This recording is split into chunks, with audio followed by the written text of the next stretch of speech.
burden be, then I am still and waiting in the silence till you come, say the word with me.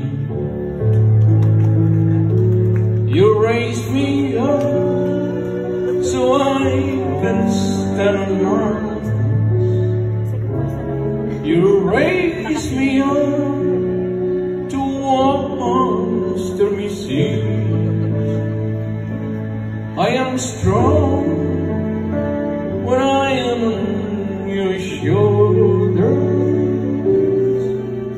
You raise me up to more than I can be.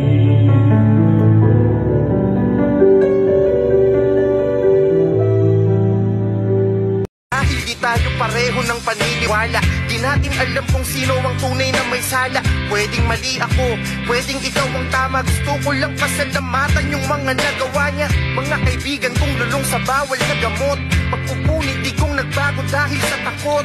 Silang tanasin ng lupet ng kamay na bakal, isang agil ang laging nakahandang lumaban. Panahon ng pandemya, di mo kami ginutom, maya't maya kaliwat ka na ng dating ng tulong. 10 taon ng visa ng aming pasaporte, ultimo lisensya ng tulad naming bumabiyahe.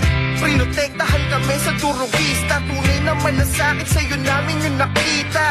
Mas pinili mong masunog sa impyerno para lang mabuhay ako sa payapang paraiso. Itinaas ang sahod ng pulis at mga sundalo, nilinis ang Manila Bay na dating mabaho, nilinis ang Boracay, nagkalat ang pabahay. Gera sa Marawi kay daming buhay ang inalay, pagtulong sa mga bata na merong karamdaman, tumutulong ng Patagon ang di mo nalalaman. Makakalakad ka sa iskinitang madilim, walang takot at pangamba na baka merong manakit. Isang ama na sinandala ng mga Pilipino, isang amang matapang at walang sinisino, isang ama na nagtiis masunog sa impyerno para lang mabuhay tayo sa payapang paraiso. Isang amang matatag at di naging mahina para sa mga Pilipinong walang disiplina. Isang ama na pinupulaan nyo sa balita pero kahit kailan di nyo siya sa amin masisira.